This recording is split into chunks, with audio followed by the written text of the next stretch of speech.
Hello everyone, welcome to the channel of KV teachers guild. बच्चों, आज इस video में हम लोग क्लास 8 साइंस का एक सैम्पल क्वेश्चन पेपर डिस्कस करने वाले हैं जो कि संगठन के नए पैटर्न पर बेस्ड है। आप जानते हो कि काफ़ी चेंजेस केवीएस ने किए हैं अपने क्वेश्चन पेपर के पैटर्न में, तो उस पर बेस्ड ये आपका क्वेश्चन पेपर होगा। और क्योंकि ये पेपर थोड़ा सा लेट हो गया, बाकी क्लासेस के सभी पेपर अपलोड हो गए थे। आई नो कि बहुत सारे बच्चे कॉमेंट कर रहे थे 8 क्लास साइंस के लिए, तो अब आपके लिए एक एक्स्ट्रा बोनस पॉइंट ये है कि आपको यहाँ पर 2 सैम्पल पेपर कराए जाएंगे। One we will discuss in detail, जहाँ पे मैं आपको आंसर्स बताऊंगी, and the other one will be for practice. एक पेपर मैं इसके वीडियो के एंड में आपको दिखा दूंगी जिससे आप प्रैक्टिस कर सके आपके एग्जाम्स के लिए। उसमें आपको आंसर्स नहीं बताए जाएंगे, वो आप अपनी एक तरीके से कितनी आपकी तैयारी है उसकी चेकिंग के लिए कर सकते हैं। ओके, तो चलिए शुरू करते हैं। अगर कोई भी बच्चा न्यू है चैनल पर तो आप सब्सक्राइब कर लीजिए। पहला क्वेश्चन है, identify the correct sequence for the process of reproduction in animals. Animals में रिप्रोडक्शन का करेक्ट प्रोसेस क्या है? So that is first is fertilisation, सब में fertilisation is, second is zygote, okay, third is embryo and last one is foetus. Option D correct है। Next question is, in which year Ganga action plan was launched? So it was launched in 1985 में Ganga action plan launch हुआ था। The device use to detect whether a body is charge और not. एक device जो कि ये check करता है कि कोई भी बॉडी चार्ज है या नहीं, उसको हम कहते हैं electroscope. Which small object revolve around the orbit of Mars and Jupiter. Mars और जुपिटर की ऑर्बिट में चारों तरफ जो ऑब्जेक्ट घूमते हैं उन्हें क्या कहते हैं? उन्हें एस्ट्रॉइड्स कहा जाता है। A smooth shining surface which rebounds the light back in same or in different direction is called. एक स्मूथ शाइनिंग सरफेस होता है जो कि लाइट को वापस भेजता है सेम या डिफरेंट डायरेक्शन में, that is called a mirror. इनमें से बाकी आप देखिए, लेंस तो के थ्रू तो पास हो जाती है, ये तो ट्रांसपेरेंट है। बुक और प्लास्टिक शीट जो है, पहली बात तो शाइनिंग नहीं है, ऊपर से लाइट को जो है वो रिबाउंड बैक नहीं करती है। Next, the human body undergoes several changes during adolescence. Adolescence में कुछ चेंजेस आते हैं ह्यूमन बॉडी में। These changes mark the onset of, तो ये कब से शुरू होते हैं? They started from puberty.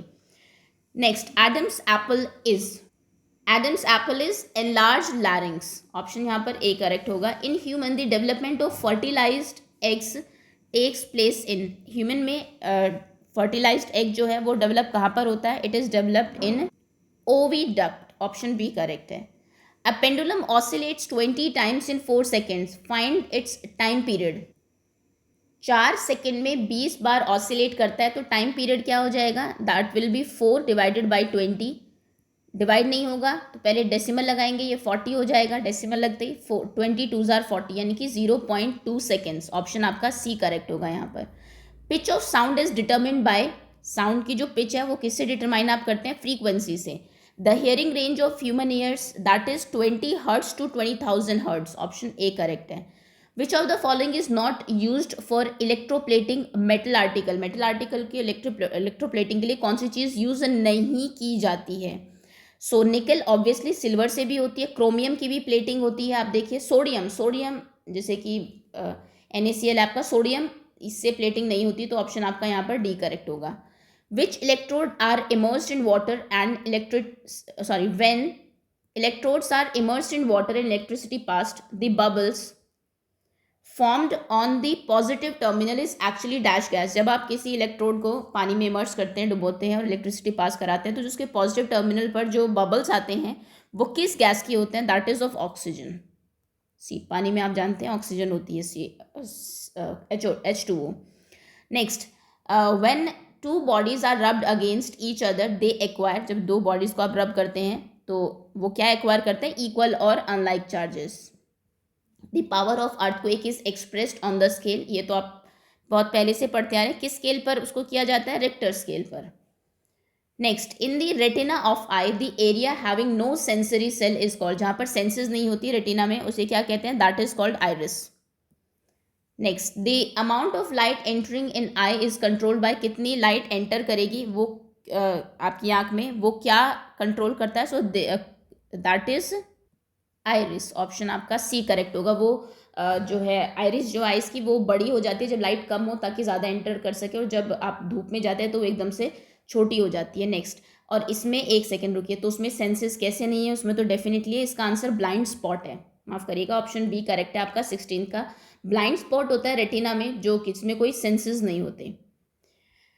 Next question is, when one of the following which one of the following statement is correct regarding rods and cones of human eye? rods और cones of human eye के लिए इनमें से कौन से statement correct है? cones are sensitive to dim light, no. cones are sensitive to bright light, yes. Option आपका B correct होगा. cones जो है आपके वो sensitive होते हैं bright light के प्रति. dash appears as a bright head with a long tail. the tail grows in size as it approaches the sun. इनमें से कौन सी वो चीज़ है जो कि एक ब्राइट हेड के साथ आपको दिखाई देती है, लॉन्ग टेल होती है उसकी, और जैसे जैसे वो सन के पास जाती है तो टेल जो है वो साइज में बढ़ती जाती है. So this happens in comet. Option B correct है. Greenhouse gases include. Greenhouse gases कौन कौन सी है? CO2 है, मीथेन है, नाइट्रस ऑक्साइड है. ऑप्शन ए ही करेक्ट है आपका. Next, acid rain mainly contains. Acid rain आपने बहुत जो ताजमहल है वहाँ पर सुना होगा, पेल येलो कलर जो उसका हो गया है, so that is acid rain की वजह से हुआ है. और एसिड रेन में ऐसी क्या चीज़ होती है? Sulphur dioxide and nitrogen dioxide. The phenomenon of marble cancer is due to. वही है, मार्बल कैंसर की बात हो रही है, एसिड रेन की वजह से ही ये होता है.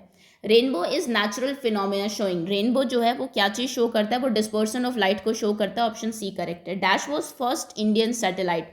पहला इंडियन सैटेलाइट कौन सा था? तो आर्यभट्ट. ये तो आप सब जानते ही होंगे. The process of transferring charge from a body to the earth is called.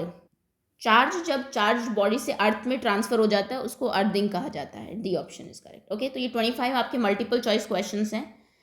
चलिए 25 और आपको पार्ट जो 2 मैं इसका शो करूंगी उसमें दिखा दी जाएंगे. 50 मल्टीपल चॉइस क्वेश्चन कहीं ना कहीं आपके प्रिपेयर हो जाएंगे. अब सेक्शन ए पर आते हैं. ये आपके यहाँ से डिस्क्रिप्टिव टाइप क्वेश्चंस हैं जिसमें कि काफ़ी चेंजेस हुए हैं इस बार. तो Rajesh made the circuit as shown in the figure. Rajesh ने ऐसा सर्किट बनाया जैसे कि फिगर में दिया हुआ है. ठीक है, कंप्लीट सर्किट है.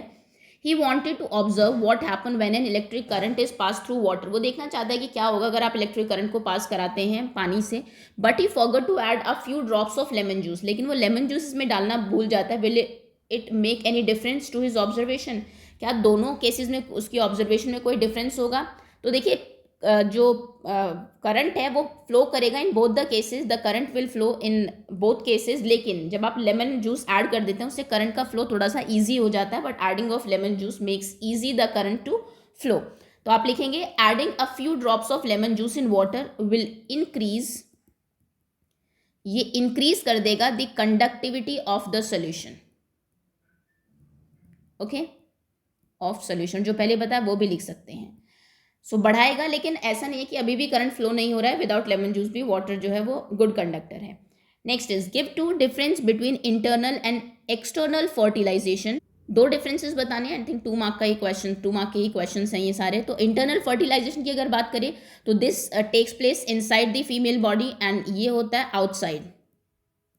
नाम से ही पता लग रहा है ये तो. Second, sperms are released in female body. और इसमें होता है स्पर्म्स जो रिलीज होते हैं, sperms and ova released in water outside female body. Okay, ये 2 डिफरेंसेस हो गए. Next question, explain in what ways noise pollution is harmful to human. किस तरीके से नॉइज पॉल्यूशन हार्मफुल है ह्यूमन के लिए? 2-3 पॉइंट्स इसमें लिख दीजिएगा. सबसे पहले तो होता है कि lack of sleep. Noise pollution की वजह से बहुत ज़्यादा टाइम तक अगर आप हाई उसमें कुछ सुनते रहते हैं. Lack of sleep, hypertension. Next, कई बार टेम्पररी या फिर परमानेंट इम्पेयरमेंट ऑफ हियरिंग जो है आपको हो जाती है. अगर ज़्यादा ही तेज़ आप सुन रहे हैं तो सुनने में प्रॉब्लम हो जाएंगी. So basically it is harmful for effect. It has a bad effect on our hearing capacity. Okay, lack of sleep, hypertension, ये 2 ज़्यादा सही है. परमानेंट और चलिए लिख सकते हैं, या फिर परमानेंट और temporary hearing impairment. Next question, a 10-year-old boy is एक 10 साल का लड़का है जो कि 130 सेंटीमीटर टॉल है अभी 10 साल में.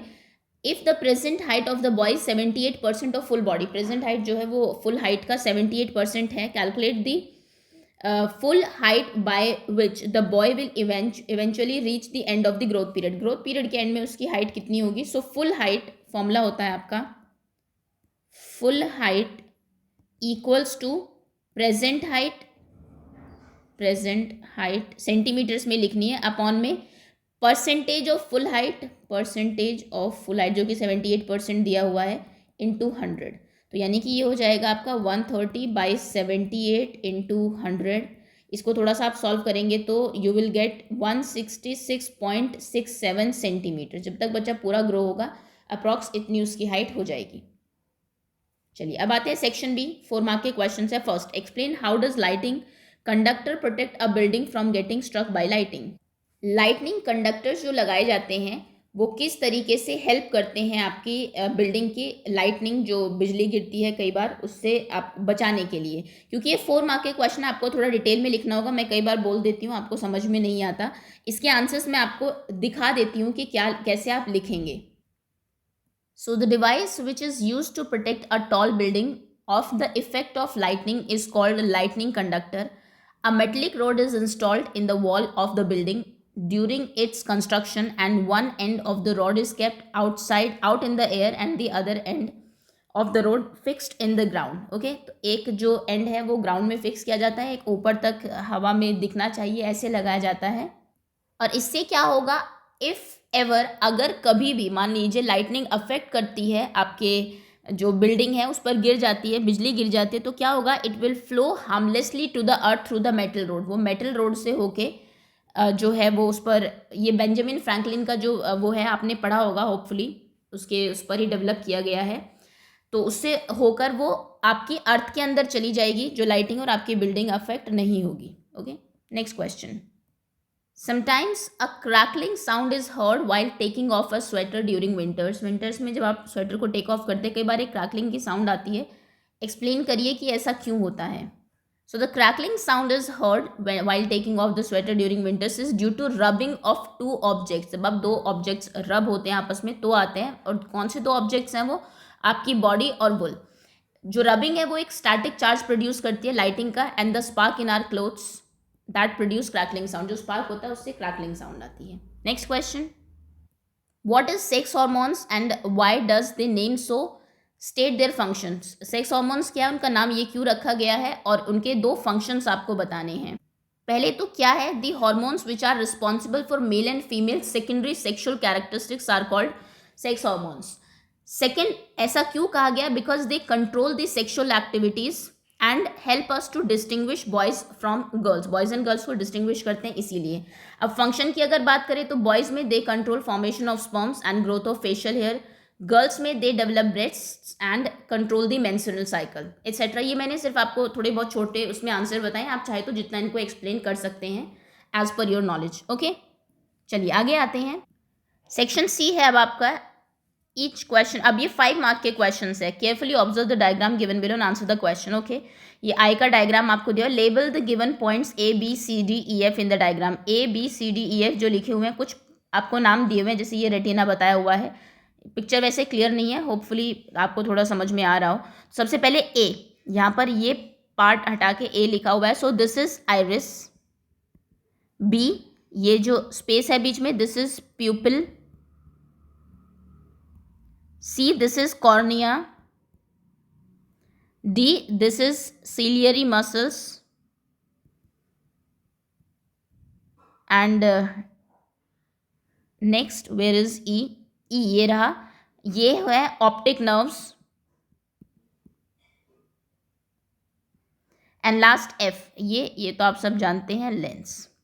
ओके, चलिए आई का डायग्राम वैसे मोस्ट इंपॉर्टेंट है आपके एग्जाम के लिए, आपको बनाने के लिए भी आ सकता है या फिर इस तरीके से लेबल करने के लिए भी आ सकता है, तो इसको तो आप ज़रूर प्रिपेयर कर लीजिए अपने एग्जाम के लिए। लास्ट वाले जो पेपर है, लास्ट ईयर का जो पेपर दिखाया था उसमें भी आपने देखा होगा, ये दिया हुआ है। Name the part of I which determine the colour of are आई। कौन सा पार्ट है जो कि आपके आई का कलर डिसाइड करता है, that is iris. What is the function of optic nerves. Optic nerves का क्या फंक्शन होता है। जो सेंसेशन होती है नर्व्स में, nerve cell, they are transmitted to brain through these optic nerves. वो ऑप्टिक नर्व से ही आपकी जो है जाती है कहाँ तक, आपके ब्रेन तक। इनका ब्रेन से कनेक्शन होता है सीधा। Next, what do CFC stand for. CFC किसकी शॉर्ट फॉर्म है। कुछ डिवाइसेस के नेम बताइए वेयर CFC जहाँ पर आप यूज़ की जाती है, and why CFC are considered as pollutant. और CFCs जो है उनको पॉल्यूटेंट क्यों कहा जाता है, क्लोरोफ्लोरोकार्बन्स जो हैं आपकी। अगेन क्योंकि ये आई थिंक कितने मार्क का क्वेश्चन है, 5 मार्क का, तो इसको थोड़ा डिटेल में बता देते हैं आपको। सो CFCs स्टैंड फॉर क्लोरोफ्लोरोकार्बन्स। पहले तो फुल फॉर्म बता दी। CFCs यूज़ कहाँ पर की जाती है, ये भी क्वेश्चन था। So they are used in refrigerator, air conditioners and aerosol sprays. CFCs are consider as pollute. कहाँ पर यूज़ होती है, 3 यूजेस बता दिए हैं। क्यों इनको पॉल्यूटेंट कंसिडर किया जाता है, because they are depleting the useful ozone layer of the upper atmosphere. Upper atmosphere में जो ओजोन लेयर है उसको ये डिप्लीट करते हैं। The CFC react with ozone gas off ozone layer and destroy it gradually, that allow the harmful ultraviolet rays of the sun to reach the earth and cause damage। उसको damage करती है। और ozone का थोड़ा सा लिख देना कि क्यों उसको बचाना ज़रूरी है, बिकॉज अल्ट्रावायलेट जो रेज हैं उनको वो रोकती है वहाँ पर, जिसके कुछ हार्मफुल इफेक्ट्स आप लिखना चाहे, स्किन कैंसर एंड ऑल, वो भी लिख सकते हैं। अगला क्वेश्चन है, how outgrowths become individual in hydras. Outgrowths जो है वो इंडिविजुअल कैसे हो जाते हैं हाइड्रा में। थोड़ी स्क्रीन छोटी में ही देख लीजिए बिकॉज बैक जाना पड़ रहा है। एक्सप्लेन दी डायग्राम, और इसको डायग्राम से एक्सप्लेन करना है, मतलब कि जो रिप्रोडक्शन होता है हाइड्रास में उसको एक्सप्लेन करना है। In hydras asexual reproduction take place, this all of you must be knowing। this is individuals are produced by a single parent without the involvement of other hydra। एक ही parent जो है बाकी hydra को reproduce कर देता है। In hydra every new young hydra is produced as outgrowths from single hydra. एक single hydra से आउटग्रोज ऐसे बाहर आते हैं। During reproduction each outgrow one or more birds, एक या फिर उससे ज़्यादा भी बर्ड्स हो सकते हैं। The buds are called buds, इनको बर्ड्स कहा जाता है। As they develop into separate hydras, क्यों, क्योंकि फिर ये बाद में जाके सेपरेट हाइड्रा बन जाता है। दिस प्रोसेस इज कॉल्ड बर्डिंग, और इसको बर्डिंग भी कहा जाता है। ये देखिए पिक्चर भी यहाँ पे आपको दिखाई हुई है। ओके, होपफुली क्लियर होगा। ये बॉडी है, ये बर्ड डेवलप हुआ यहाँ से, उसके बाद ग्रो हुआ एंड देन ये एक डॉटर हाइड्रा, दूसरा हाइड्रा बन गया। नेक्स्ट, उसके बाद जो क्वेश्चंस हैं आपके पैराग्राफ बेस्ड आएंगे। 2 पैराग्राफ दिए हुए हैं, आप इसको पढ़ लीजिए। मैं पॉज कर देती हूँ बिकॉज बहुत टाइम लग जाए। चलो ठीक है, मैं पढ़ देती हूँ, एक पैराग्राफ पढ़ देते हैं। It is that time of the year again, farm fires are back on the rise, the air quality of Delhi is deteriorating every day and residents are struggling to breathe. Delhi में जो पोल्यूशन है उसके बारे में बताया है कि जो लोग आग लगा देते हैं खेतों में, उससे किस तरीके से वहाँ के लोग परेशान होते हैं। Delhi record its worst air quality since February on October 2020 as the concentration of fine particles metal PM 2.5 and PM 10 increases to their highest record level this season। Okay, बस इतना ही बताया है कि कितना हाईएस्ट हो गया था वहाँ पर जो फाइन पार्टिकल्स का कंसंट्रेशन है हवा में, और क्या उसके रीजन। अब देखिए क्वेश्चन है आपका पहला, the burning of crop residue across farms in the country result in poor quality of air in nearby location, which of the following are produce during the burning of crop records. इसका question, crop residue, बचे हुए जो crops हैं उनको burn करने से कौन सी gas, मतलब हार्मफुल गैसेज निकलती हैं। इसका आंसर आपको वहाँ पे नहीं दिया हुआ। ओके, तो यानी कि थोड़ा पता होना चाहिए। पैराग्राफ इंग्लिश वाला पैराग्राफ नहीं है कि आप इसको पढ़ेंगे और आपको आंसर्स ढूंढ के इसमें से मिल जाएगा। सो आंसर विल बी, कौन सी हार्मफुल गैसेज होती है, CO2, CO, SO2 and particulate matter and carbon particles. Option यहाँ पर आपका C करेक्ट होगा।